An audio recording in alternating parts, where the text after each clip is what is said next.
Ooh. It has quite literally been about coming up to 10 months since I last created a YouTube video, and it feels of course very weird being back and recording a video, but I have missed YouTube so much and all of the people that used to watch my videos and leave regular comments. It's been a long time, so if you're an old subscriber, hey, I hope you are well, and if you're new here, then you probably don't want to hear the backstory of where I've been or anything like that, which is totally understandable. So I've left timestamps below in the description so you can skip ahead to any relevant part of the video that you've come to listen to today. But if you have been a long time subscriber and you're wondering why I've been missing basically, then I will talk a bit about that now, and yeah, give you a bit of an update. So as I said, it's been about 10 months since I last created a video, and 10 months ago, maybe a bit more than 10 months ago, is when I actually found out I was pregnant with my second child, my daughter, who is now here. And yeah, basically ever since that day, I was pretty ill my entire pregnancy, and creating videos just would have been terrible. I was not in the right headspace to think of content because I felt sick all the time, but I also had a toddler who will soon be 2, so I had the being ill during pregnant, a young boisterous toddler to look after, and just regular life, working, everyday life. And I just really didn't want to make YouTube videos just for the sake of it, and so yeah, I'm here now because I've got content that I want to get out there, so I'm happy to be back. So as we are approaching the end of the year, I thought the first video I should put back on my YouTube channel is to do kind of with a financial review of this year. Obviously this could be any year, so you can just review the year that you've had financially, and I think this is so important to do. Some people don't like that whole end of year or new year, new me type of thing because it feels cliche and worn out, and I actually do get that, but I think if you don't like the end of year, new year type of timing, I think it's still important at some point in the year to have a checkpoint time, a review time, to look at what's going on in your life, what you've achieved, what's missing, what you want to work towards, whenever that is in the year. That's totally fine, and the concepts in this video will apply at any time that you want to do the review, but I thought this would be a good time as most of us do enjoy to do this at the end of the year. So in my household, it's myself, my husband, and now 2 children who are currently both under 2. So yeah, it's a hectic time, but regardless of that, again, I just think it's so important to look at where we're at. Also, I'll speak a bit more about this, but really being mindful of the season that you're in. I think that is really important, and I'll speak a bit more about that in a moment. Now, it's important to say when doing a financial review of your year that you've just had, and you know how you're setting up for the year ahead, it shouldn't be a task that, you know, you're beating yourself up, you're feeling down, you know, you're feeling stressed out about it. It's really meant to be a time for you to kind of just reflect and say, okay, come to acceptance with things maybe you didn't achieve in the year that you wished you did achieve, but you know, being optimistic about the year ahead and thinking, okay, what can I do differently this year? So make it like a nice setup.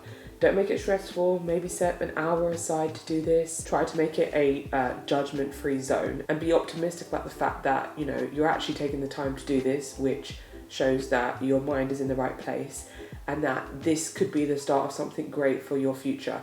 So keep that in mind when doing this. So one of the things that I look at over the past year is I look at what we have spent on essentials, what we have spent on wants, and then also what we have spent on financial goals. And so I personally do this based off a 50-30-20 budget. I have a video on this that kind of really breaks it down, and 50% should go to wants, 50% should go to essentials, 30% to wants, and 20% to financial goals. Because it's on an Excel spreadsheet, I literally drag across the year to get an average of what we spent on each category.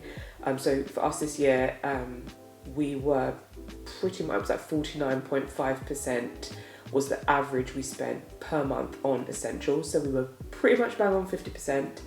And for wants, we were quite a bit under. So this was an average of 16%, opposed to the 30% that they kind of use as a guidepost in the 50-30-20 budget method. And then for us, we were on an average of 34% per month for financial goals.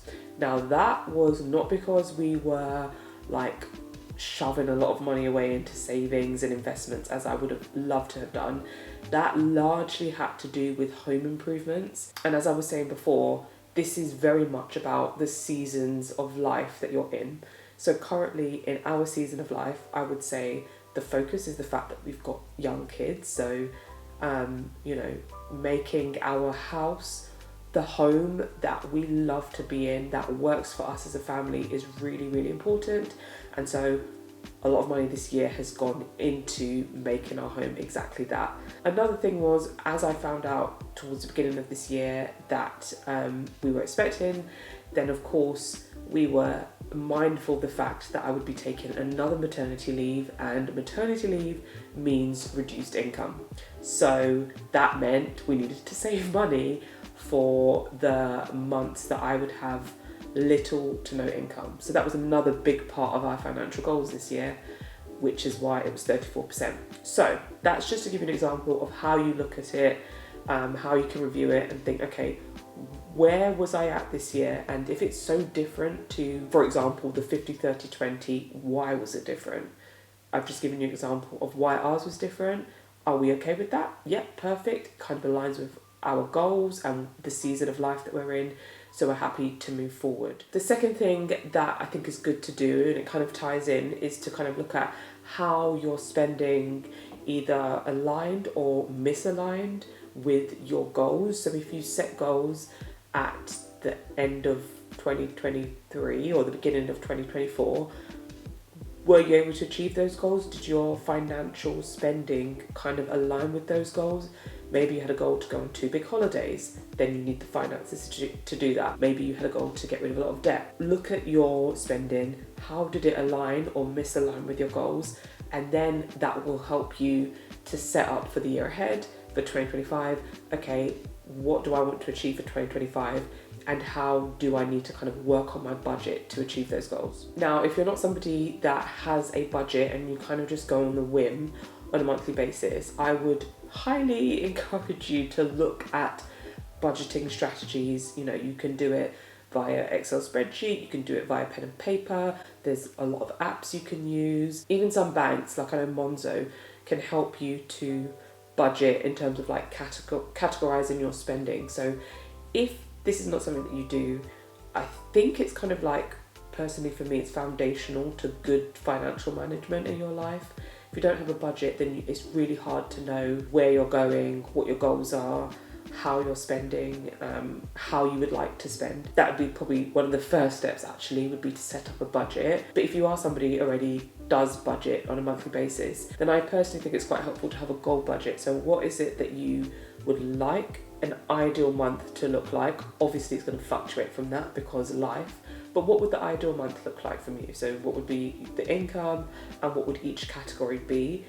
I do this on a yearly basis, like a goal budget for the year, but I also have like a goal budget that's kind of like a dream budget, I should say, which is like, okay, if there were no limitations on what would our dream budget look like. So it's just a good exercise to kind of get you thinking of the types of things you would like to achieve in your life, the type of lifestyle you would like to live, and it helps you to then have something to compare to as you go through the years. You kind of have a look to see, okay, how far off am I off of that goal budget? If you are somebody who has sinking funds, do you need to rejig your sinking funds? This is a good time of year. If you have a Christmas sinking fund, which I think is always an amazing thing to have, I love it so much. Like at this time of year, not stressed about finances because we have a pot for Christmas, dedicated only for Christmas, that we've saved up for throughout the year. And so is that amount of money that you've saved throughout the year for Christmas, is it sufficient? Do you need to increase it next year and therefore need to increase your monthly contributions? Now is a perfect time to review that and stress test that. Or maybe you want to reduce debt. So look at, okay, I have X amount of debt and I want to reduce it by this amount. What would it require for me to contribute per month to get that debt down? So things like that. Think ahead, set up for 2025, and you're starting as you mean to go on. Credit score. So if you don't already regularly check your credit score, then this is probably a good time of year to check, have a review, have a look. I personally use ClearScore and Totally Money. The good thing with ClearScore and Totally Money is that they kind of give you a report and they tell you the strong points of your credit score, like the things you're doing that are working well for your credit score, and then they give you kind of areas to improve in order to increase your credit score. So it kind of does all the work for you anyway. And so yeah, again, good time to review that report and see what you maybe need to work on for 2025. Now, I think another thing to consider for setting up for the year ahead is like responsible financing tasks. So this could be putting a will in place, which may feel morbid for some, but is really important. For us, we only just this year put a will in place. That was very important as we have a child and now we have children. So a will was important. In fact, we need to update our will now that we have our second child here. But maybe this is something you need to put into consideration. And also maybe look at certain insurances like income protection or life insurance, things like that. If that's not in place, maybe it's time to consider having those in place. Obviously, these are things that right here, right now, don't feel like they impact us.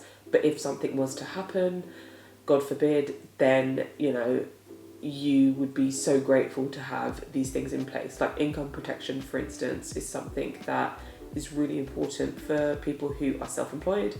If for whatever reason you can't do your business and things change in an unexpected manner, you are not going to completely be out of pocket. You've got some income protection in place. So that's the types of things to be thinking about for 2025. If you have savings, maybe it's time to consider optimizing those savings. So have a review of like the interest rate of your savings.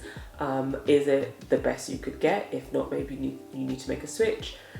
Do you have sufficient savings? So like an emergency fund, so 3 to 6 months of all your expenses. So if something was to happen, you were to lose your job unexpectedly, do you have savings to keep you sustained for a couple of months without having to kind of go into debt or have to sell investments or dig into an area that you don't want to dig into? So optimizing savings is really working on the savings you do have, making sure that they're getting the best interest rate, and also making sure that you have a sufficient amount if needed. And on a similar wavelength is future investments. So what are you doing to cover future you?